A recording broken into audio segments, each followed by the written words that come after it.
Les habla Rafael Arraiz Luca y esto es Venezolanos, un programa sobre el país y su historia. Mi número de productor nacional independiente, 30.720.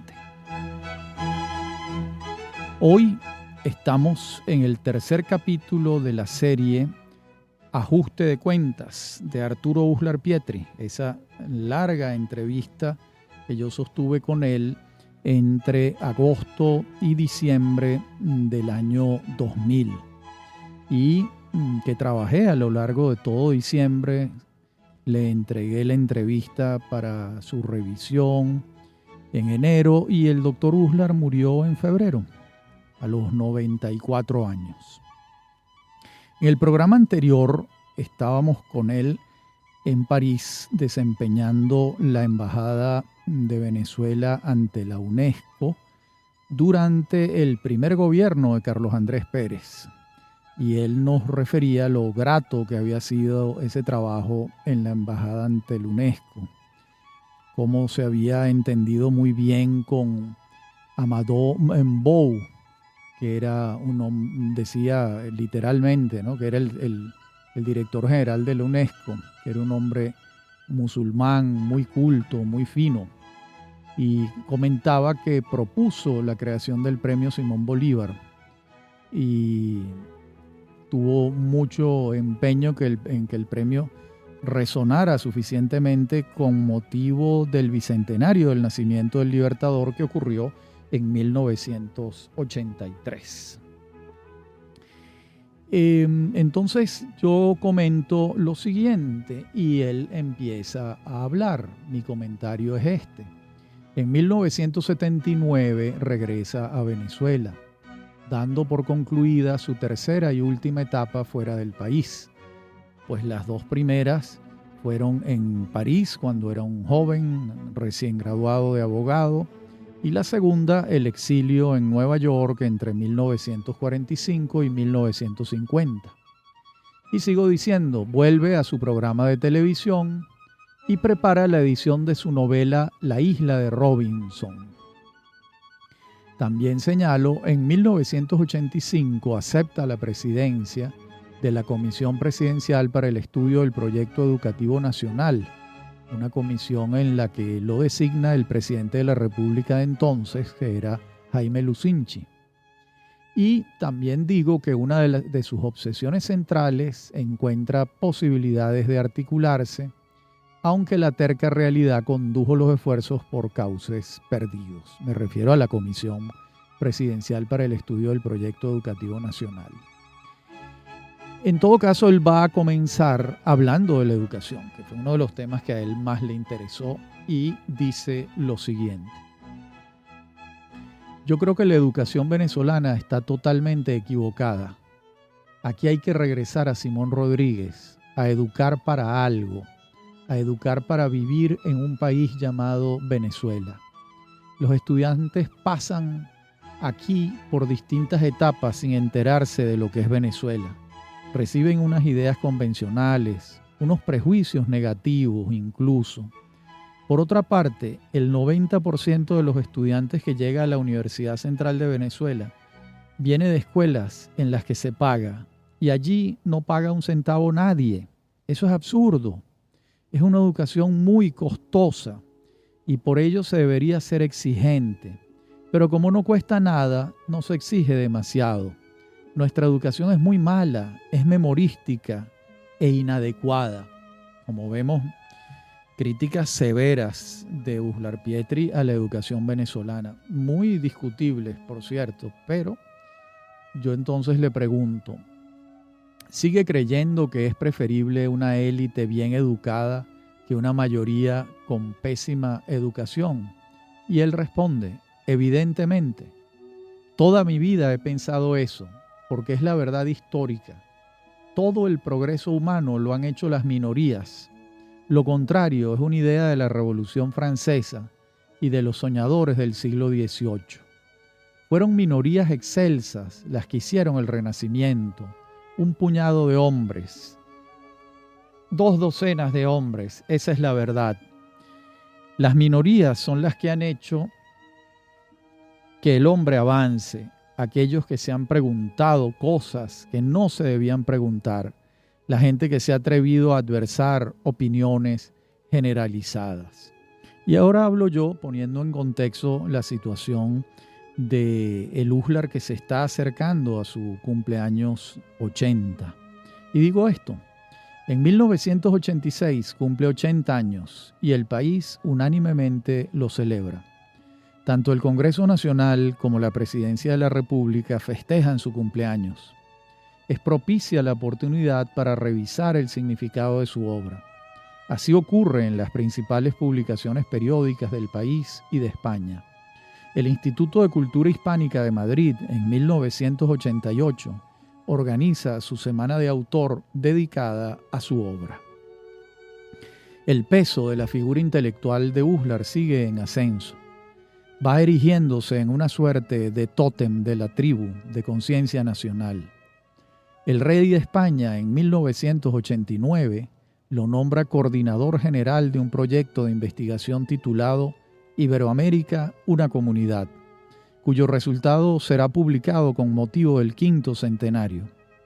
Al año siguiente le es conferido el Premio Príncipe de Asturias de las Letras, y el mismo año publica su última novela, La visita en el tiempo, con la que se convierte en el único venezolano, hasta entonces, en ganar el Premio Internacional de Novela Rómulo Gallegos en 1991.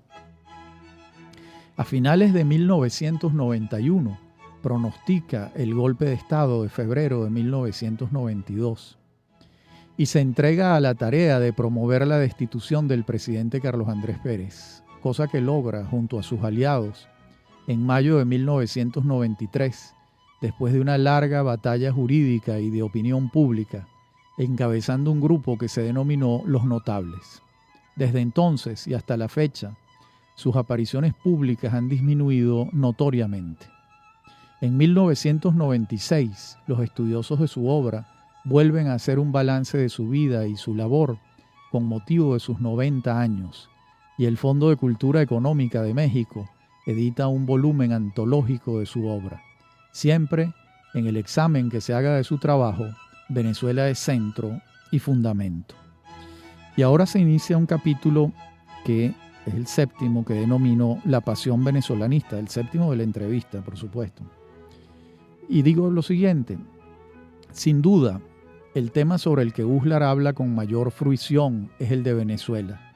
A sus 94 años sigue siendo la obsesión principal de su vida intelectual, el objeto de su permanente angustia. De allí que en la comprensión de la venezolanidad en su estudio halle agua para su sed de respuestas sobre el país y la naturaleza del venezolano. Más aún, en pocas personas como en Uslar se ha dado una consustanciación de tal magnitud entre la vida del país y la propia.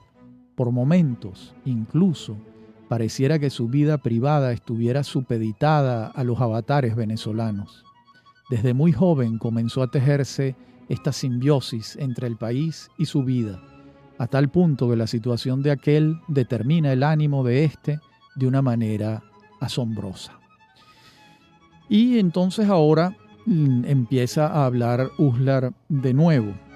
Yo sentí la necesidad de hacer este recuento en la entrevista porque estábamos avanzando hacia el final de su vida y también sentí necesario ubicar en el contexto histórico lo que estaba ocurriendo en Venezuela y en la vida de él, ¿no? Porque en los últimos años de su vida también alcanza grandes logros como son la novela, el Premio Internacional Rómulo Gallegos, el Premio Príncipe de Asturias de las Letras. Que yo recuerde, ese premio lo han ganado él, Jesús Soto, Jacinto Convit, seguramente algún otro venezolano, pero en este momento no lo recuerdo. Tengo la impresión de que él fue el primero en ganarlo. ¿Acaso Jesús Soto fue el primero? No lo recuerdo con exactitud, pero en esos años ellos se hacen acreedores de ese premio. Un premio muy, muy importante dentro del mundo hispanoamericano. También aludo al grupo que los periodistas denominaron los notables, un grupo muy polémico que en los últimos 20 años el juicio histórico sobre ese grupo no ha sido el más favorable y no podemos dejar de recordar que él encabezaba ese grupo, el doctor Uslar. Ahora vuelve a hablar él y dice lo siguiente: habría que hacer un estudio sobre cómo han visto los venezolanos a Venezuela. Esto fue en la colonia un país muy pobre, un país que no producía prácticamente nada. Y después de la independencia continuó siendo un país muy pobre, un país de aventureros, un país de buscadores del dorado, de minas. Esto no tuvo nombre sino muy tarde. Esto fue tierra firme, hasta que apareció tardíamente el nombre de Venezuela. Ese nombre tan curioso, un nombre despectivo completamente. Es el nombre de la pequeña Venecia, la ridícula Venecia. Esto durante gran parte de la colonia fue tierra firme, la primera tierra firme con que tropezaron los españoles. Yo le digo, los indígenas la llamaban Paria y Maracapana, y él dice en la costa. Recuerde que no había nombre genérico, ya que no había unidad interna. Aquí no hubo un orden indígena. Esto no tenía nombre ni centro. Estaba poblado por tribus diferentes, con grados diferentes de desarrollo, tribus guerreras como los caribes, o tribus agricultoras elementales. Esto no era México ni el Perú, ni siquiera lo que fue Bogotá. En la próxima parte del programa vamos a seguir revisando con Uslar sus opiniones sobre América, unas opiniones muy duras, muy contundentes y a veces exageradas, pero siempre muy interesantes. Ya regresamos.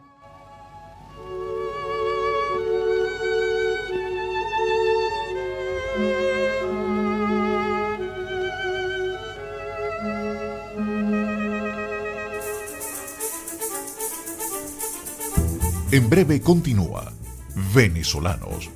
Somos Unión Radio Cultural.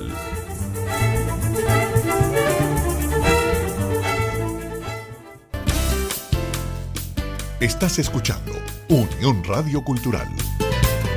Este y otros programas de Venezolanos los puedes oír en formato podcast a través de Anchor.fm.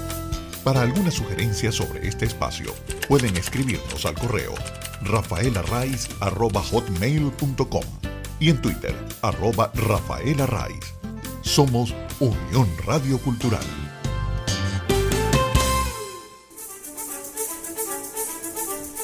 Estamos de regreso con Venezolanos. Somos Unión Radio Cultural.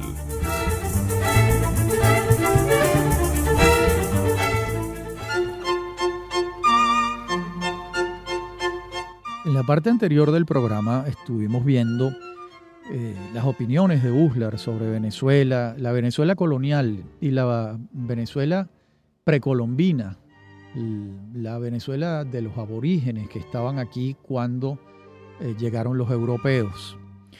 Y él venía diciendo que, refiriéndose a Venezuela, que esto no era México ni el Perú, ni siquiera lo que llegó a ser Bogotá. Yo le digo, se parecía a la situación de la Argentina. Y él me responde lo siguiente: sí, tiene algún parecido, aunque la Argentina tuvo la vinculación con el Perú, y eso significó mucho, y con el Atlántico. Pero a la Argentina no fueron a buscar el dorado nunca, fueron a buscar el camino para entrar al Perú. En cambio, en Venezuela desde el principio se estuvo buscando tesoros, buscando riqueza, buscando el dorado. Curiosamente, se buscaban minas en un país que no era minero. Se buscó oro y no se encontró en grandes cantidades. No hubo una riqueza aurífera que se explotara durante la colonia. No hubo vetas. Además, nosotros hablamos de Venezuela con mucha facilidad. Venezuela no era sino una parte mínima del territorio, la parte occidental del Cabo Codera. Por eso hubo dos colonizaciones distintas y dos regímenes coloniales distintos. La primera vez que aquí hubo una administración que cubría el país entero fue 60 o 70 años antes de la independencia. Ese no es el caso de ningún país latinoamericano. Insisto, esto no era México ni el Perú. Cuando los españoles llegaron, aquí no había una ciudad en ninguna parte, no había una estructura en ninguna parte, no había ni siquiera un nombre en conjunto. El país no existía como país. Yo siempre he dicho que si al padre del gran mariscal de Ayacucho le hubieran preguntado si era venezolano, hubiera dicho que no, que él era oriental, que él era de Cumaná, de la provincia de Cumaná.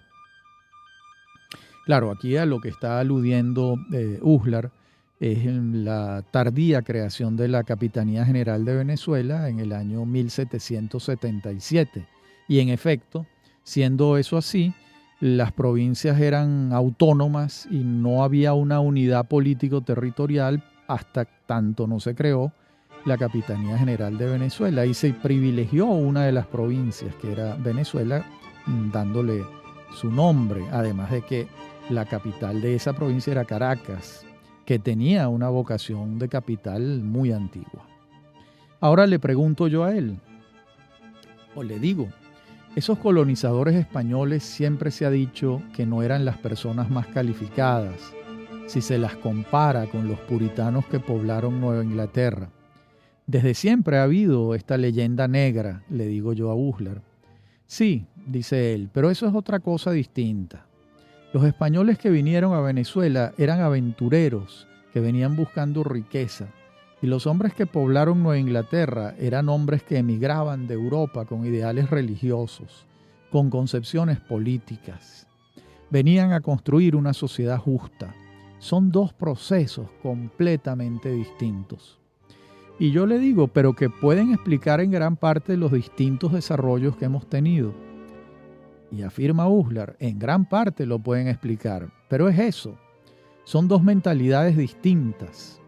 La colonización normal de Venezuela ha debido hacerse por el Orinoco. No se hizo así. Tampoco se hizo central. Se hicieron dos, una por oriente y otra por occidente, ajenas la una a la otra. La imagen que los venezolanos hemos tenido de Venezuela es muy curiosa. Es la de un país conquistado, no es la imagen de un país que se hace. ¿En qué sentido conquistado?, le pregunto yo. Bueno, que no había cultura anterior, no había centro indígena. Aquí se buscó el dorado y no se encontró nada, afortunadamente. Si se hubieran encontrado las minas que se encontraron después, quién sabe lo que hubiera pasado. Le digo, el dorado se encontró siglos después con el petróleo. Ah, bueno, claro, me dice Uslar, pero bajo otra forma distinta, y ha traído como consecuencia que este país no se desarrollara, no se formara. Se hizo un país subsidiado, un país rentista. Esa cosa horrible que es ser un país rentista. Venezuela es un país que no vive de su trabajo, vive de la renta petrolera, que la maneja el Estado, que le cayó al Estado como un don del cielo. Y los venezolanos no hemos sido capaces de hacer eso, que yo dije hace 60 años, y que me he cansado de repetir sin que nadie me haga caso. Hay que sembrar el petróleo. Yo le digo, un poco para polemizar con él y para matizar sus opiniones, le pregunto lo siguiente. ¿Y la nacionalización del petróleo no trajo beneficios tampoco? Y él responde, tampoco se le puede cargar la mano a la nacionalización y decir que trajo solamente cosas malas. En cierto modo era inevitable, dada la mentalidad que había y la clase de gente que estaba gobernando. Pasemos a otros puntos, doctor Uslar. De las figuras de la independencia, ¿cuáles son las que más le interesan? Y dice Uslar, de allí salieron hombres muy importantes y muy influyentes, hombres como Roscio, Juan Germán Roscio, como Simón Rodríguez, que fue un personaje muy revelador, que explica muchas cosas. Tenía un pensamiento utópico, era un hombre de su tiempo, con grandes influencias de fuera. Por cierto, yo hice buscar la partida de nacimiento de Rodríguez. Es muy curioso, en la partida de nacimiento aparece como hijo de una mujer, no aparece como hijo de ningún hombre. y el nombre de la madre está tachado en el registro. Claro, aquí Uslar está bordeando el tema de la condición de hijo natural de Simón Rodríguez. Y entonces le pregunto yo, ¿y Miranda? Y él responde algo muy interesante. Es que Miranda no es una figura venezolana. Miranda es una figura latinoamericana, una figura del proceso grande y transformador que unió a todo el continente. Yo creo que él nunca se sintió venezolano, él se sentía americano. Por otra parte, yo creo que la historia nuestra ha estado muy mal escrita, con prejuicios antiespañoles o proespañoles, y después, cuando se hizo una tentativa de rescate y revaloración de nuestra historia, se cayó en justificar tesis sociológicas, las tesis positivistas de Arcaya, Vallenilla Lanz y Gil Fortul. Antes, nuestra historia era la de Venezuela heroica, de Eduardo Blanco, una historia de héroes, una ilíada, en lugar de una verdadera historia. Fíjense en todas las diferencias que hay entre Colombia y Venezuela en cuanto al carácter nacional, la estructura económica del país, la historia del país. Ya dijimos que este fue un país que se estructuró tardíamente. Por otra parte, a mí siempre me ha llamado la atención la relación tan rica que tuvo Venezuela con las islas de las Antillas, que es un caso único, porque los demás países no tuvieron eso. Y nosotros sí, estábamos frente a un collar de islas protestantes, revolucionarias, a 4 o 6 horas de navegación en vela. Estábamos en islas herejes que nos trajeron un contacto valiosísimo, privilegiado con otras formas de pensamiento. Este hecho realmente hace que nuestra historia sea distinta a la de los demás países latinoamericanos, y este hecho, francamente, no lo vemos con la importancia que merece. Cuando Uslar quiere decir aquí, cuando afirma que son islas herejes, pues está señalando que a esas islas llegaba el pensamiento protestante. En muchos casos, ya al final del periodo colonial, un pensamiento liberal. Y también está diciendo tácitamente que en las Antillas holandesas había una población judía muy importante. Y yo creo que esto que él está afirmando es cierto y es un punto a considerar. Como ustedes pueden advertir, Uslar ha entrado en calor y está diciendo cosas muy importantes. Entonces yo le pregunto, sentí que era el momento de preguntarle algo difícil. Y le pregunto, ¿usted cree que puede hablarse de virtudes colectivas en el venezolano? Y él responde, creo que tenemos muy pocas virtudes en el sentido tradicional de la palabra. Claro, no es que somos una manada de ineptos o de imbéciles, de malas gentes, pero virtudes colectivas nunca las hemos desarrollado. Hemos sido muy dispersos, muy individualistas, muy gente de alzamientos. Compare usted la historia de Venezuela con la de nuestros vecinos. Realmente era muy difícil que aquí no se cometieran muchos disparates.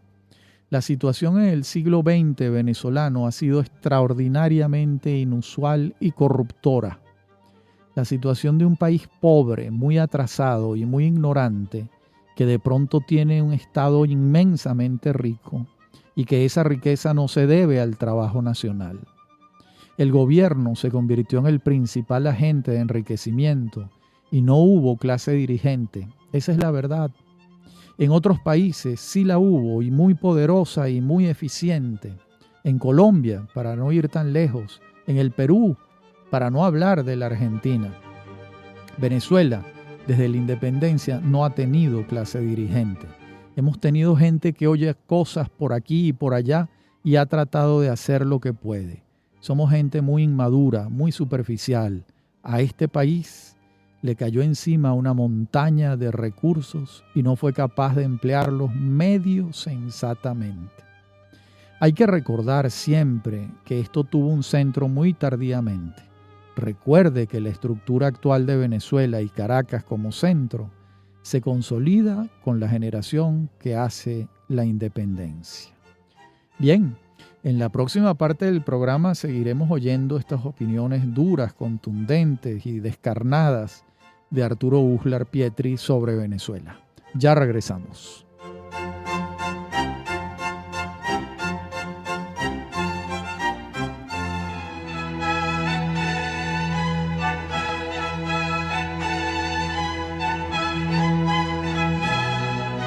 En la parte anterior del programa escuchamos cómo el doctor Uslar se refiere a Venezuela de manera muy crítica. Y yo, para también matizar lo que él viene diciendo, señalo lo siguiente: sin embargo, la Caracas que describe Humboldt está lejos de ser paupérrima. Y aquí viene Uslar y señala, sí, pero recuerde que él describe la vida de las clases altas y el desarrollo agrícola que se logra en ese medio. Pero aquello reposaba sobre la esclavitud, sobre una estructura no muy sana y sobre el cultivo de las perlas. La relativa prosperidad que tuvo Venezuela durante la colonia se debió a las perlas, mientras buscaban el oro que no encontraron nunca. Aunque también hay que estudiar el caso de la Guipuzcoana, que fue positivo. Fue lo que tendió un vínculo con la parte más adelantada de España, el País Vasco, la parte que tenía mayores posibilidades de desarrollo. Le pregunto, ¿usted siempre ha creído que somos un país descuadernado, desbaratado? ¿No ha habido otros momentos? Y él responde, este ha sido un país muy peculiar, muy contradictorio, muy impredecible, muy sin esqueleto. El día que se escriba la historia de los venezolanos con la riqueza petrolera, eso va a ser espantoso. Ese es uno de los hechos históricos más significativos y más inexplicables que ha tenido ningún país latinoamericano. A ninguno le llovió de repente una riqueza gigantesca que equivale a 6 o 7 planes Marshall. Este es un país sin cabeza, sin clase dirigente, inmaduro. Y yo le digo entonces, como si fuese un adolescente permanente. Y él responde, yo no me atrevería a decir que en estado de adolescencia, porque la adolescencia es un proceso de maduración. Y yo no veo aquí síntomas por ningún lado de eso, todo lo contrario. Más bien pareciera que estamos condenados a vivir en ese limbo, en la falsificación de la historia y de los hechos. Es curioso. Sin embargo, este es un país que ha hecho cosas importantes y que ha dado hombres importantes. Este es el país de Bolívar y de Bello, pero de eso no queda nada. Siempre hemos tenido una tendencia a sustituir la realidad, a ver las cosas de otra manera. Yo creo que aquí no se ha hecho la necesaria indagación sobre la imagen de Venezuela, que siempre ha sido una imagen falsa y una imagen de riqueza sedienta y de búsqueda de lo mágico. Desde la búsqueda del dorado aquí no se trabaja, aquí no se ha colonizado el territorio, se ha ocupado el territorio. Bueno, como ustedes verán, es una visión sumamente pesimista de Venezuela, por supuesto, con argumentos, pero no deja de ser desoladora para quien la escucha y la lee. Y en la entrevista entramos ahora en otro capítulo que se titula Los hombres de su tiempo. Y ahí el doctor Uslar yo le voy a ir preguntando por gente, y él va a ir respondiendo sobre unos y sobre otros. El juicio sobre los hombres de su tiempo va a cambiar a lo largo de su vida, pero recordemos que estamos en los 94 años de Arturo Uslar, y el juicio que tenía para este momento, con su cabeza perfectamente lúcida sobre los hombres de su tiempo, uno tiene el derecho a pensar que se trataba del juicio final que él tuvo sobre determinadas personas, con quienes convivió durante mucho tiempo, haciendo la salvedad de que cuando él tenía 94 años prácticamente no le quedaban amigos, porque todos sus amigos habían muerto, los contemporáneos de él. Por supuesto que tenía muchos amigos de otras edades, pero los que habían estudiado con él la escuela primaria o el bachillerato o en la Universidad Central de Venezuela, en su gran mayoría habían muerto por los 94 años de Uslar. Estaba sumamente avanzada su edad. De modo que, sin embargo, yo voy a irle preguntando.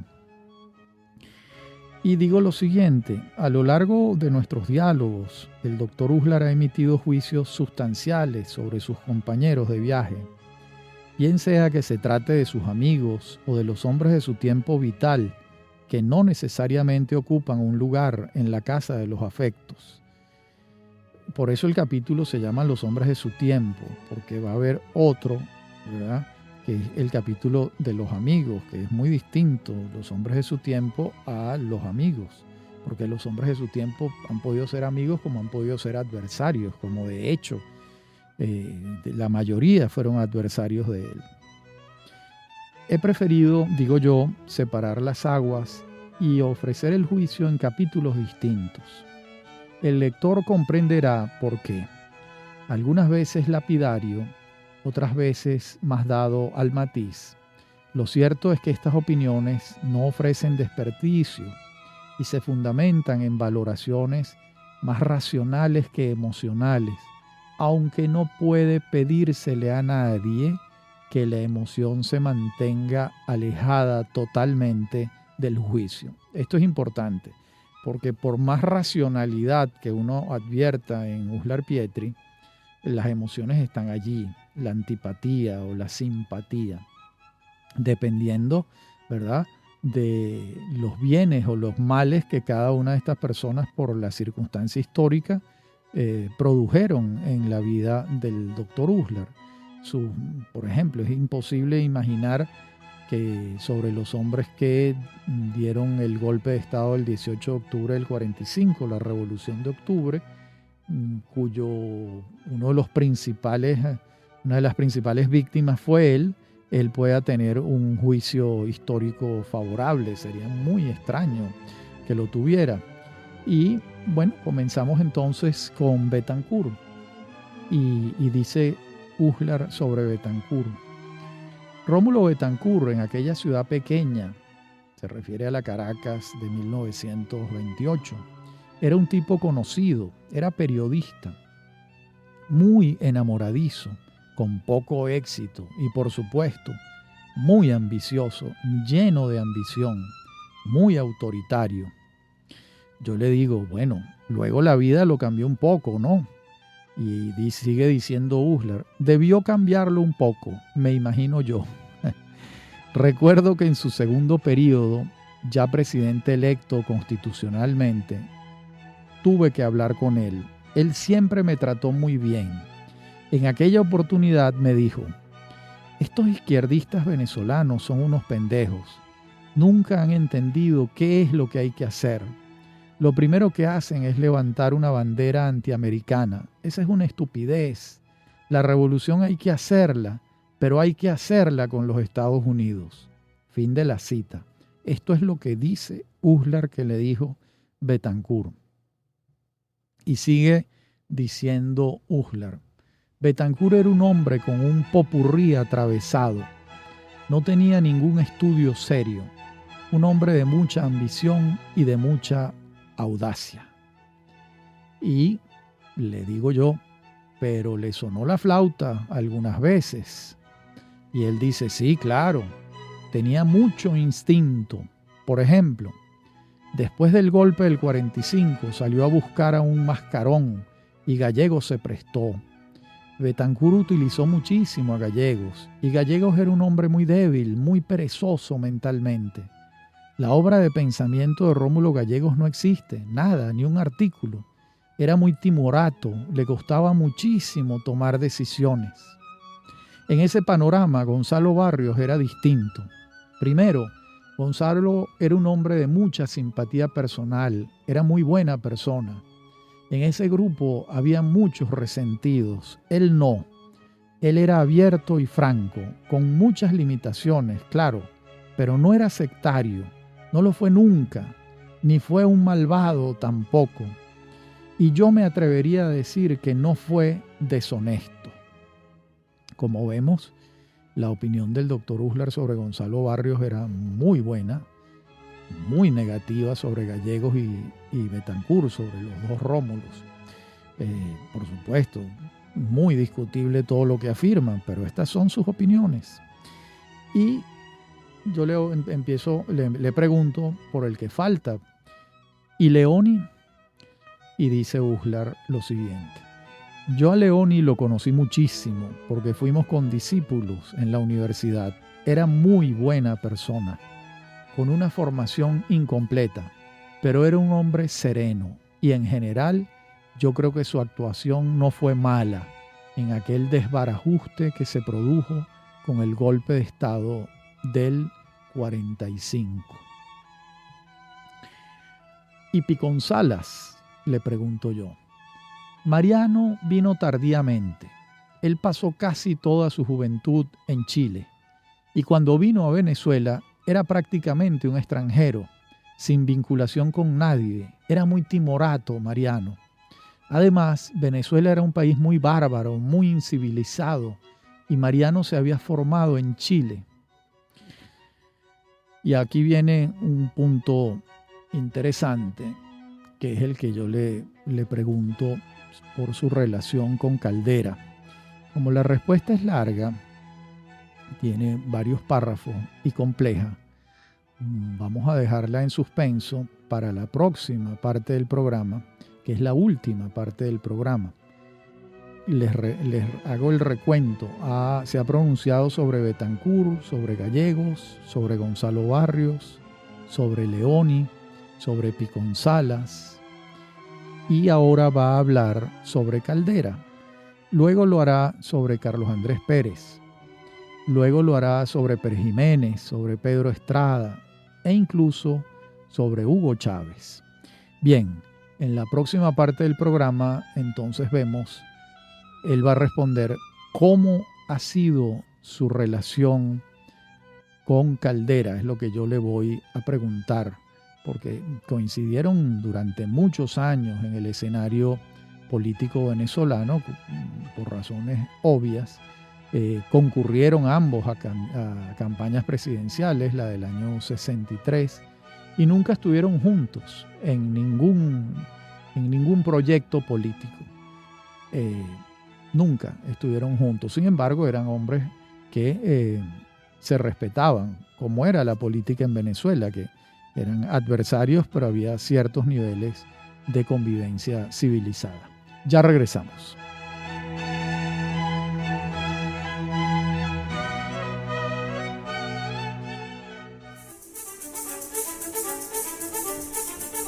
En breve continúa Venezolanos. Somos Unión Radio Cultural.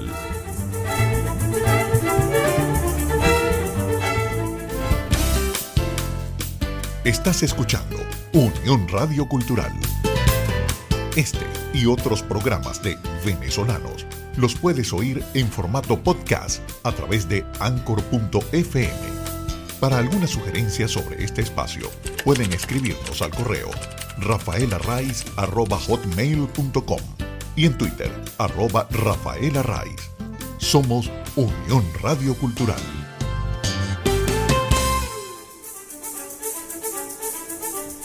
Estamos de regreso con Venezolanos. Somos Unión Radio Cultural.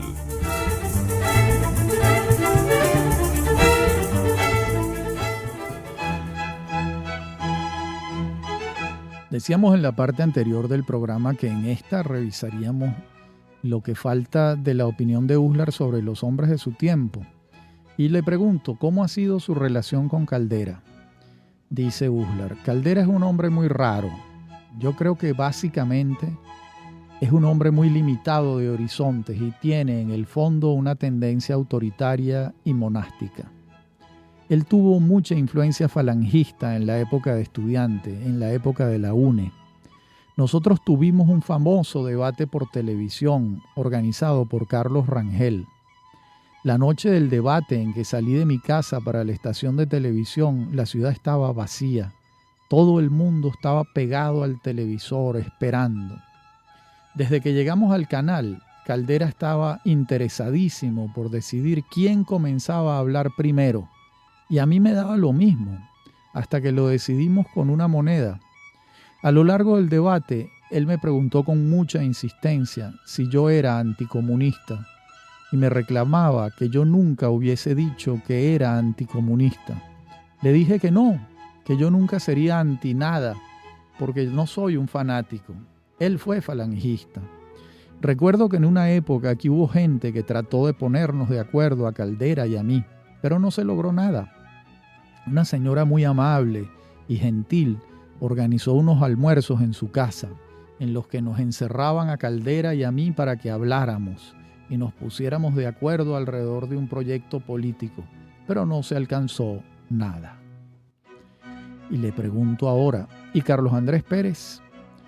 Ese es otro tipo de hombre. Carlos Andrés es un aventurero, muy astuto, muy ambicioso.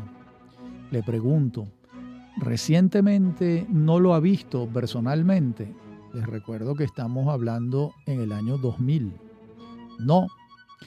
Y me dice Uslar, la primera impresión que yo tuve de Carlos Andrés fue cuando él era viceministro del Interior y el ministro era Luis Augusto Dubuc. Ya entonces se revelaba como un hombre muy ignorante y muy ambicioso. Muy duro, como pueden observar. Durante la dictadura de Pérez Jiménez, Pedro Estrada no lo hostigó a usted. Y dice Uslar, no, yo tenía una gran ventaja entonces, y era que Laureano, Vallenilla, Blanchard, me conocía a mí desde niño, teníamos una buena amistad. Él era muy culto, hablaba muy bien francés e italiano, era muy inteligente. Y me imagino que Estrada no se metía conmigo porque sabía de mi amistad con Laureano. Por cierto, él me contó una de esas cosas típicas de la picaresca venezolana. Cuando entró a Miraflores después del golpe de Estado, a Gallegos se encontró con uno de esos tipos que parecía que hubieran nacido en Miraflores. Pues cuando vio a Laureano se le precipitó encima a felicitarlo, diciéndole, «Don Laureano, al fin salimos de esa gente». Y entonces Laureano le dijo, «¿Y tú no eras adeco, chico?» Y el hombre le respondió, «Eso creían ellos». Un típico cuento venezolano. Le pregunto, ¿Chávez? Y dice Uslar lo siguiente, un delirante, ignorantísimo, dice disparates, qué desgracia, el país no logra encaminarse, pero era muy difícil que Venezuela pudiera encontrar su camino. Trató de encontrarlo con López y con Medina.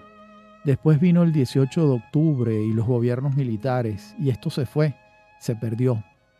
Este hombre habla con una arrogancia y una suficiencia increíble.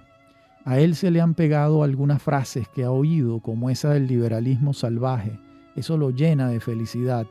No puede haber liberalismo salvaje. El liberalismo es la flor de la civilización, el tolerar la divergencia. El liberalismo está fundado sobre la tolerancia, el respeto al individuo, el respeto al otro. Creo que era Voltaire el que decía, yo odio lo que usted dice, pero odiaría más que usted no lo pudiera decir. Y así termina este capítulo de Uslar opinando abiertamente, descarnadamente sobre los hombres de su tiempo, como ustedes pueden comprobar. Y pasamos a otro capítulo que son los amigos. Y yo comienzo diciendo esto. No ahorra Uslar en el momento de expresar el afecto hacia sus amigos. Es un hombre agradecido que exalta el valor de la amistad y que además ve con claridad la intensidad y el valor de sus vínculos amistosos. La lista comienza con su primo hermano, Alfredo Bulton Pietri. Y dice Uslar sobre Alfredo Bulton, ese fue más que un hermano para mí, toda la vida. Fue una amistad sumamente estrecha, muy franca y clara. Era un hombre excelente, de muy buena calidad humana, el hombre que mejor conocía la historia de las artes plásticas venezolanas. Le digo entonces, Carlos Eduardo Frías, Nos conocimos en Maracay, de modo que fuimos amigos desde la infancia. Tuvimos una amistad fraternal. Carlos Eduardo era un hombre de gran talento. Dejó la literatura y se dedicó a la publicidad. Fundó ARS y fue el hombre que creó realmente la publicidad en Venezuela. Antes de él no había nada. Antes le he mencionado mi amistad de toda la vida con Florencio Gómez. Amistad que también nació en mi infancia en Maracay. De mis amigos de entonces todavía vive Rafael Domingo Revenga, pero ya está muy mal de salud. Con Miguel Otero la amistad surge en la adolescencia, cuando estuvimos juntos en el Liceo San José de Los Teques. Y en el próximo programa, que será el capítulo 4 y último, comenzaremos hablando de los amigos de París, de Uslar, en aquella primera estadía cuando era un joven y, al decir de Hemingway, París era una fiesta. Hasta aquí el Venezolanos de hoy, el tercer capítulo de la conversación con Arturo Uslar Pietri, Ajuste de Cuentas. Me acompañan en la producción Inmaculada Sebastiano y Fernando Camacho. En la dirección técnica Fernando Camacho y Giancarlo Caraballo. A mí me consiguen en mi correo electrónico rafaelarraiz@hotmail.com y en Twitter @rafaelarraiz. Este ha sido el tercer capítulo, como venía diciendo, de esta serie de 4 que culminará en el próximo, con esta larga conversación sostenida con Arturo Uslar Pietri a sus 94 años, incluso un mes antes de morir en el año 2001. Hasta nuestro próximo encuentro.